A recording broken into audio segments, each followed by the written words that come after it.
cerchiamo di insegnare al nostro futuro che siamo tutti uguali, che non ci sono differenze e non devono esserci situazioni di bullismo e violenza contro le donne, ecco.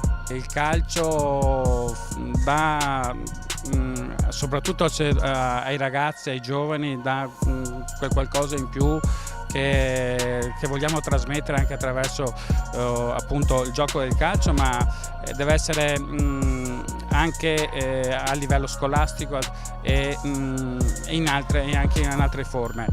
Cioè, il bullismo non è soltanto il bullismo scolastico, il bullismo è in generale. Io mi ricordo quando ero militare c'era il bullismo, è la stessa cosa.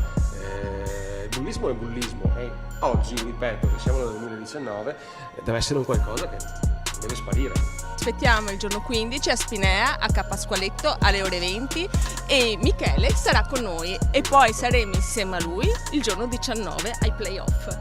Incrociamo le dita. Forza Spinea! Forza Spinea! Ripeto, ci devono essere dei valori che vanno al di là di questo. Il bullismo deve essere una cosa che deve sparire completamente perché fa male. Quindi Fuori la voce, quindi. Assolutamente. Fuori la voce.